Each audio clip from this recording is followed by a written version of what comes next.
A blessed day to you all, my viewers and subscribers. Welcome back to the channel. Alright my peeps, so I have a couple of things that I want to share with you guys. The IPL auction, right?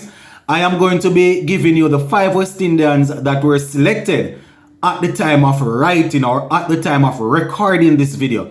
Now later on today, I will put out another video covering all of the regional players that would have been selected, and I will also remind you of the players that were in the auction but were not picked up. So at the time of me putting this video together, only 5 of our players were selected. So I will go through that 5.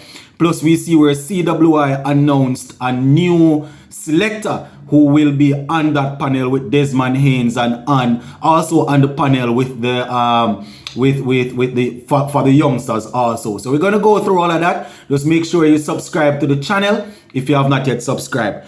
So the IPL auction, you know, we have been talking about this for quite some time, a couple months now. A whole lot of West Indians actually put their name forward for the big auction, and I think it was about 20 of them, you know, and at the time of me putting this together, only 5 of them were selected. Nicholas Pooran, he was sold to the LSG team. Yeah man, Pooran was sold to the LSG team for 16 crore. So Nicholas Pooran still fetching some good cash. Jason Holder was sold to the Rajasthan Royals for 5.75 crore. We have Akil Hussain, who also, you know, was picked up. He was picked up by the Sunrisers Hyderabad for 1 crore. And I think that is the team, if my memory serves me right, that Brian Charles Lara is the head coach for. So it's good to see Akil Hussain finally getting selected in the IPL, my peeps. You know, I think this is the second, well, I don't know if it's the second time that he actually put his name forward, but you know, him being selected now is definitely testament to the amount of work that he would have put in over the last couple of months or years. You know, when we talk about spinners in the region, white ball format especially, Akil Hussain is definitely leading. If you should match him up with some of the other spinners around the world, he might not be as consistent when it comes on to taking wicket like some of the other guys, but you know, he has been performing creditably well in especially T20 cricket. So not only on an international level, but in the different leagues that he takes part in. We also see Romario Shepherd. He was selected by the LSG team. Also, he went under 1 crore, and Odin Smith was selected by the Titans under 1 crore also. So at the time of me recording this video, my peeps, only 5 players were selected. You understand?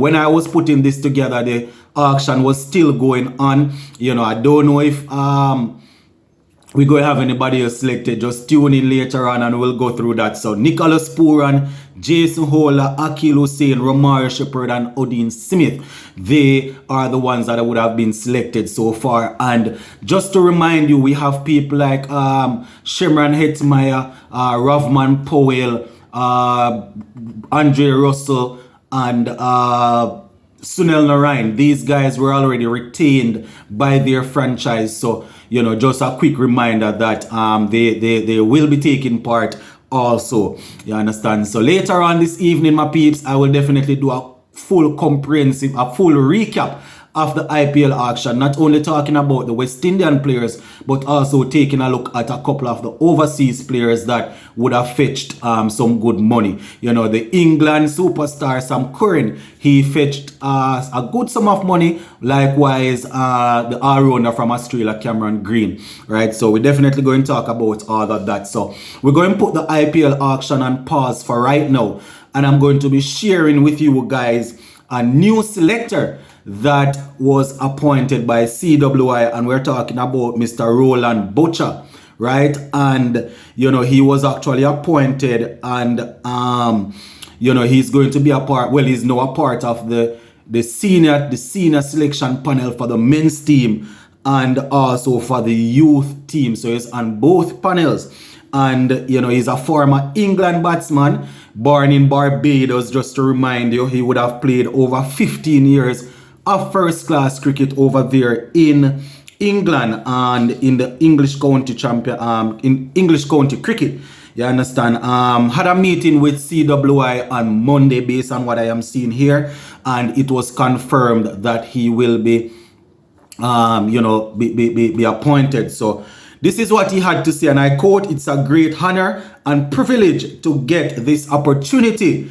He said that he's eager to get started and to, he's definitely there to ensure the growth and improvement of West Indies cricket. So it's always good when you see people get appointed, my viewers and subscribers, So Desmond Haynes, as you will remember, he is the leader of the senior men's selection panel, and Robert Haynes is the leader of the youth panel. So Mr. Ronald will be, he's on both panels now. So, we definitely going to keep an eye on things, especially where selection is concerned, to see, what sort of input he is making and all of that. And just to give you a little backline, a little backstory where he is concerned, he was actually the first man of my color to play test cricket for England. You understand? First person like my color to play test cricket for England, and he made his debut against West Indies. It was, I think, in Barbados in 1981. He ended up playing 3 test matches and 3 ODIs for England, and he would have played over 277 matches in first class cricket, would have scored over 12,000 runs. Now, I know the question that some regional people will be asking: how long has this man been in the region?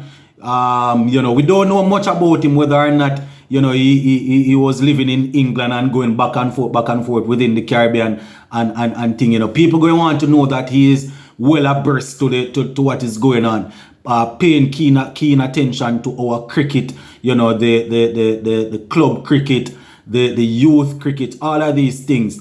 When you're a selector, you have to know about all the youngsters that are playing. You understand?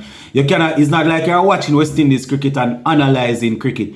You have to pay attention to the cricket in the region. So we want to know how long this man, has been interested in the job, and what his presentation was like to CWI when they had that interview and all of that. So just wanted to let you guys know, I am not going to tear down a man because he lived in England for a while and is now returning to be a part of West Indies cricket. I don't know much about him, separate and apart from what I would have given you and a couple of other things that I would have heard on the radio.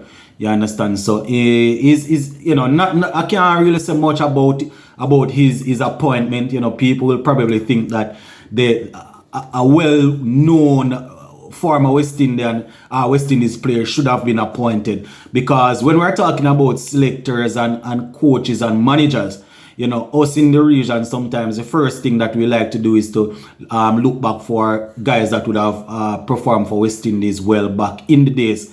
And as I always say, a good player or a great player don't necessarily mean you're going to be a great coach or a great manager. And if you were not a good player at the international level, doesn't necessarily mean you cannot do a job where selecting and coaching is concerned. So, as I said, I'm not going to write a man off because I don't know anything about him. But the comment section is there, and I know you guys are eager to let me know what you think about the whole thing. So, big up on yourself, my peeps, and stay safe. See?